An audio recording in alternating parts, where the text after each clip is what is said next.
This is a bookkeeping and tax podcast, so I'm sorry to ask you a couple boring questions. So how do you think about reinvesting into the business versus paying yourself? Right, that's a big kind of tug of war that us entrepreneurs have. On the one hand, you need money to live. On the other hand, you don't want to rob your business, your baby, of its potential growth. So how do you and your partner see that balance? It's a good question, and I actually love finance and accounting and sometimes even tax stuff, so it's not boring to me.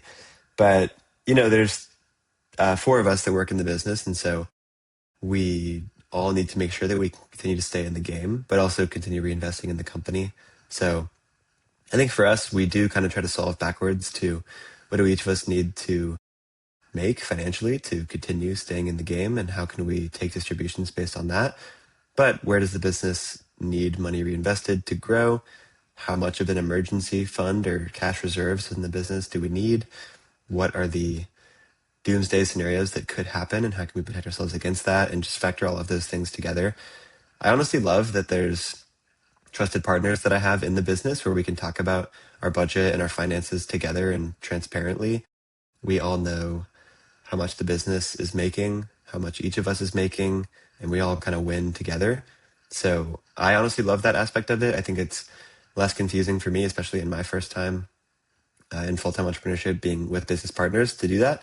I think if I was on my own, I'd be a little more unsure of how much to take out or how to take distributions, how much to leave in the business, that sort of thing, which would probably lead to me making more money personally in a solo business, but I don't know if that'd be good for the health of the company necessarily. So I think we're able to balance the health of the company very well in this situation, which will allow all of us to continue working in business and moving things forward. Yeah, and what you're bringing up is such an important thing that I think solopreneurs, people who are doing it themselves, they maybe don't have the resources or the partner to lean back on who might have the financial background.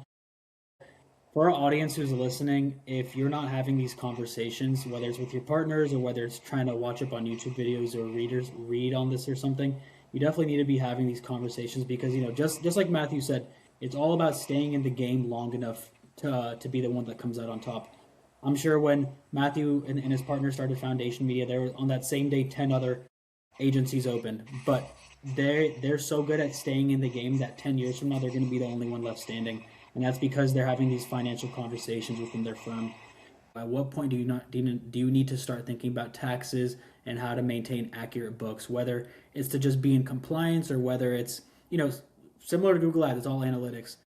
How how clean and how often do you need to keep those books so you can kind of see where the business is going? Great question. For us, we have a pretty simple business model, like I said, where our clients pay us monthly, and as long as we do a good job, they'll pay us again next month, and we'll deliver results to them. So on top of that, our main expenses are just our headcount and our salaries to ourselves and our team.